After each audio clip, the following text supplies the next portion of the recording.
அனைவருக்கும் வணக்கம். பிறந்ததிலிருந்தே கஷ்டப்படாமல் வாழும் ஜாதகம் எப்படி இருக்கும்? அதாவது ஒரு சில ஜாதகத்தை பார்த்திங்கன்னா, பிறந்ததிலிருந்தே எந்த விதமான கஷ்டமும் இல்லாமல் வாழ்க்கை ஜாலியாக அப்படியே போயிட்டுருக்கும். சிலர் பார்த்திங்கன்னா, அதாவது பிறந்ததிலிருந்தே கஷ்டத்தையே அனுபவித்து கொண்டு சதா கஷ்டம், மன உளைச்சல் இது போன்ற அமைப்புகளும் இருக்கும். சிலர் ஒரு பகுதியில் நன்றாக இருப்பார்கள், ஒரு பகுதி சரியில்லாமல் இருப்பார்கள். சிலருக்கு பார்த்திங்கன்னா வாழ்க்கை மேடு பள்ளம் கலந்ததாக இருக்கும்.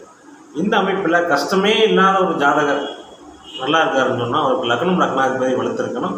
அடுத்ததாக நடக்கப் போகின்ற தசாபுத்திகள் அனைத்தும் கெடுதல் தரும் நிலையில் இல்லாமல் இருக்க வேண்டும்.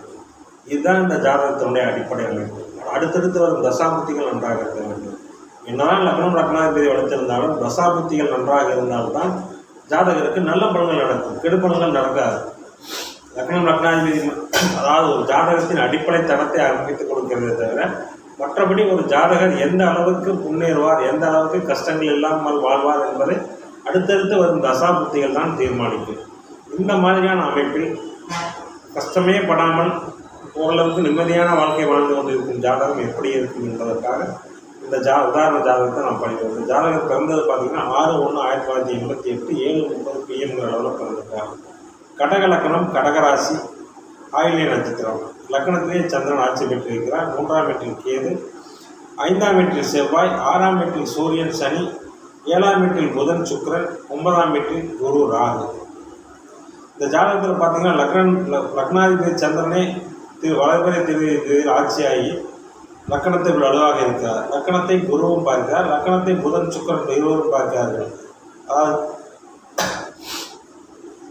புதன் சுக்கிரன் இருவரும் லக்கணத்தை பார்க்கிறார்கள். லக்கணம் மிகுந்த சுபத்தன்மை அடைந்திருக்கிறது.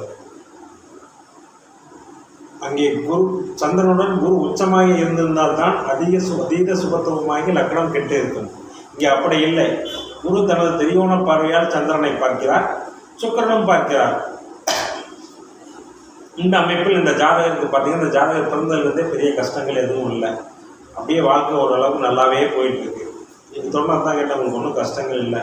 நான் கடந்த 3 வருஷமாக அஷ்டமச்சரியில் கொஞ்சம் மன உளைச்சல் பட்டிருக்கீங்க அப்படின்னு கேட்டேன். ஆமாம், 3 வருஷம் மன உளைச்சல் இருந்தது.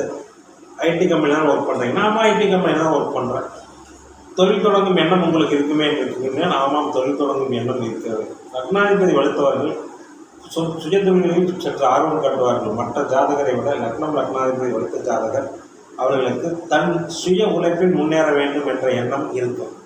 இந்த அமைப்பில் பார்த்தீங்கன்னா, இந்த ஜாதகர் உணவு சம்பந்தமான, ஏன்னா சந்திரன் அதிக சுபத்துவமாக இருக்குது இல்லைங்களா, உணவு சம்பந்தமான தொழில் செய்யலாமா என்று கேட்டால் தாராளமாக செய்யலாம் என்று கூறினேன். அந்த துறையிலும் இந்த ஜாதகர் நன்றாக வருவார்.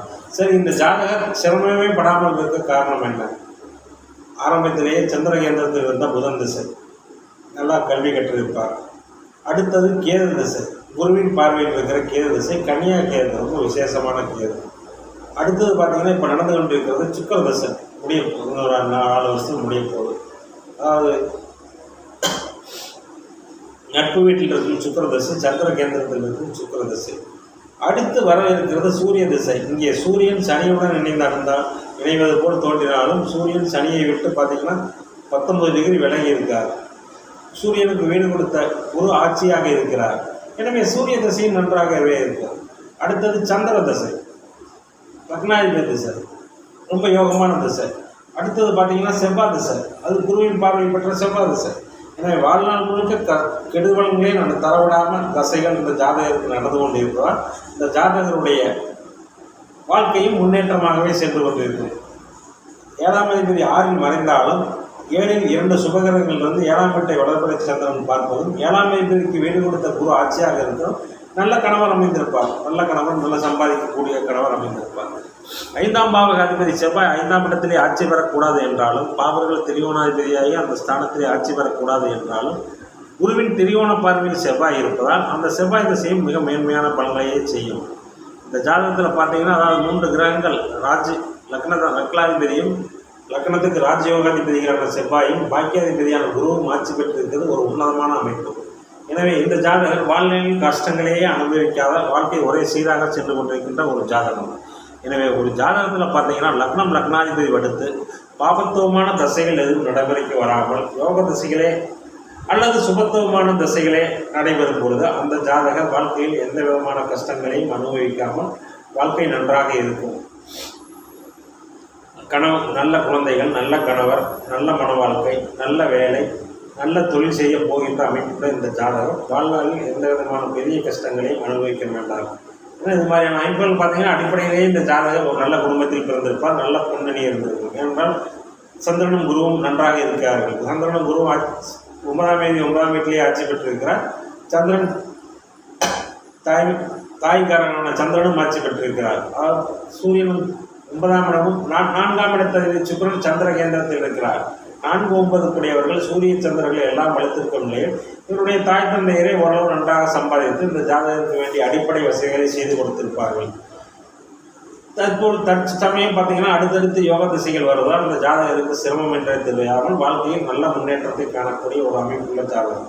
எனவே ஒரு ஜாதகத்தில் லக்னாதிபதி வளர்த்து பாபத்துவமான தசை நடக்காமல் சுபத்துவமான யோக தசைகள் நடக்கும்போது ஒருவர் வாழ்க்கையில் எந்த விதமான கஷ்டங்களையும் அனுபவிக்க மாட்டான் என்பதற்கு இந்த ஜாதகம் ஒரு நல்ல உதாரணம். நன்றி, வணக்கம்.